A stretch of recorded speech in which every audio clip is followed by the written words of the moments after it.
Hello दोस्तों, कैसे हैं आप सब। आप सबका स्वागत है मेरे यूट्यूब चैनल कथा अनकही में।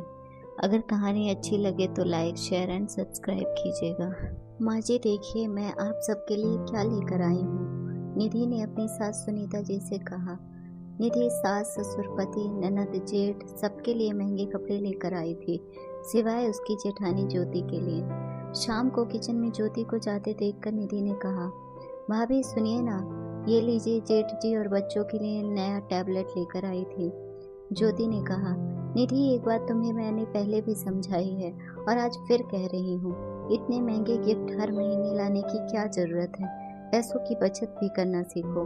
आज की बचत ही कल हमारे काम आती है। तुम पूरी तनख्वाह क्यों खर्च कर देती हो।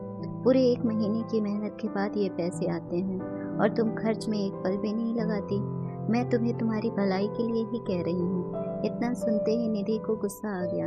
उसने कहा, भाभी मुझे पता था कि आप अपना लेक्चर जरूर देंगी, इसलिए मैं आपके लिए कुछ नहीं लाई, ना आगे से लेकर आऊंगी। दरअसल आप ये सब मेरी भलाई के लिए नहीं, अपनी जलन में कह रही हैं। आपको जलन होती है कि मैं आपसे ज़्यादा कमाती हूँ। आप सबके लिए इतने महंगे गिफ्ट ला ही नहीं सकती, क्योंकि इसके लिए बड़ा दिल चाहिए, जो आपके पास तो बिल्कुल भी नहीं है।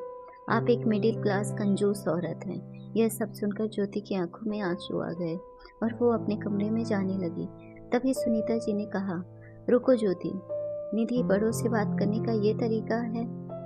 ज्योति ने तुम्हारी भलाई के लिए तुम्हें बचत करने के लिए कहा और तुम उसको जलन और कंजूसी का नाम दे रही हो। आज एक बात मेरी तुम ध्यान से सुन लो। तुम्हारी ये महंगी गिफ्ट या कोई और चीज मेरी बहू ज्योति की जगह नहीं ले सकता। और हाँ, अपनी इस बात के लिए तुमको एक दिन पछतावा जरूर होगा। निधि वहां से पैर पटकते हुए गुस्से में अपने कमरे में चली गई। निधि ने अपने पति नीलेश को ये बात बताई।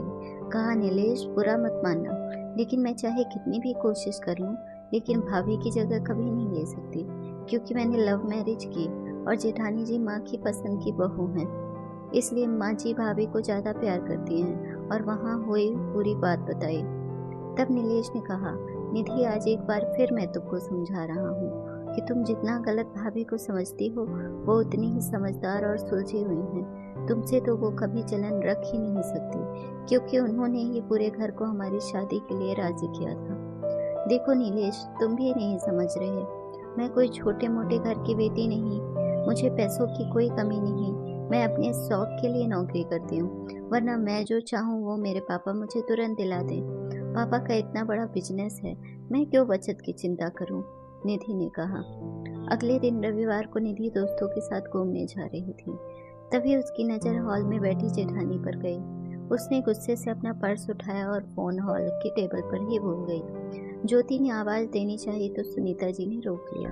कहा, जाने दो, वैसे भी एक फोन है उसके पास, अभी आवाज दोगी तो बेकार में नाराजगी झेलनी पड़ेगी। ज्योति ने हाँ कहते हुए जैसे ही फोन रखा, देखा तो निधि के फोन पर उसके भाई का फोन आ रहा था। ज्योति ने फोन उठाकर बोलना चाहा कि तभी उसने बिना आवाज सुने रोते हुए बताया कि दीदी जल्दी अस्पताल आ जाओ, पापा को अस्पताल लेकर जा रहे हैं। कहते हुए फोन रख दिया।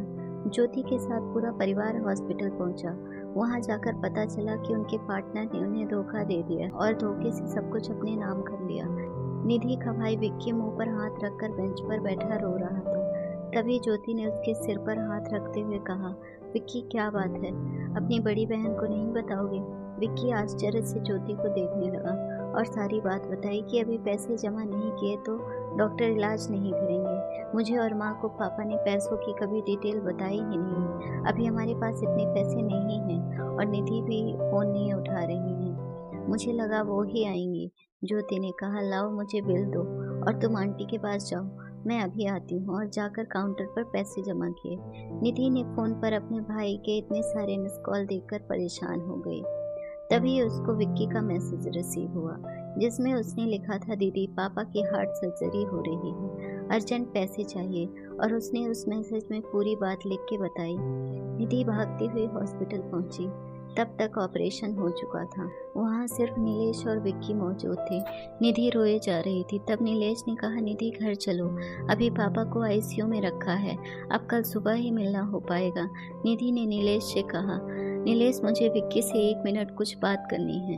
हाँ ठीक है, करके आ जाओ, मैं कार में बैठा हूँ। निधि ने विक्की से कहा, विक्की तूने पैसों का इंतज़ाम कहाँ से किया?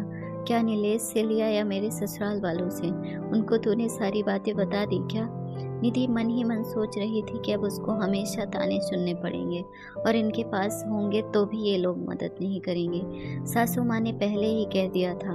तब विक्की ने कहा, नहीं दीदी, सिर्फ ज्योति दी को सारी बात पता है और उन्होंने ही अस्पताल के पैसे दिए हैं बिना किसी को बताए।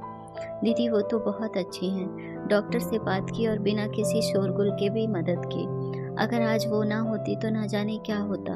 वो तो माँ को भी अपने साथ घर पर ले गई हैं। निधि सन्न हो गई सुन के कि जिस जेठानी की इज्जत उसने कभी नहीं की, आज उन्होंने उसके लिए इतना कुछ किया। घर पहुंचकर उसने देखा कि ज्योति उसकी माँ का सर दबा रही थी। निधि माँ के गले लग गई। तब ज्योति ने निधि से इशारे में ना रोने की अपील की। निधि अपने आंसू को रोकते हुए बोली, माँ मैं चेंज करके आती हूँ। निधि ने नीलेश से कहा, नीलेश जरा भाभी को कमरे में भेजना। ज्योति कमरे में आते ही बोली, निधि मैंने तुम्हें रोने से इसलिए रोका क्योंकि आंटी जी भी कब से रो रही हैं और उनका सर दर्द होने लगा था।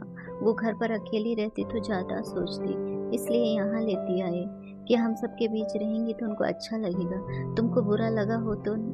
निधि ने ज्योति का हाथ पकड़कर अपना एक हाथ ज्योति के मुंह में रख दिया। भाभी बस इतना शर्मिंदा मत कीजिए मुझे, आप मुझे माफ़ कर दीजिए। मैं आपको पहचान नहीं पाई, आपकी अच्छाई को आपका ढोंग समझ बैठी। आपका एहसान मैं कभी नहीं भूलूंगी। नहीं निधि, कोई एहसान नहीं किया मैंने, वो भी तो मेरे माता पिता समान ही हैं और बहनें कभी एक दूसरे पर एहसान नहीं करती। तुम तो मेरी छोटी बहन जैसी हो, गलती करना तुम्हारा अधिकार है, समझाना मेरा काम। समझी? हाँ भाभी, निधि ने ज्योति को गले लगकर रोते हुए कहा। लेकिन अब आपकी ये छोटी बहन कोई गलती नहीं करेगी और आपकी हर बात मानेगी, ये वादा रहा।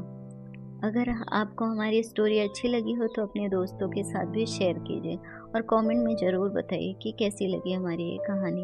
और हाँ, चैनल को सब्सक्राइब करना मत भूलिए।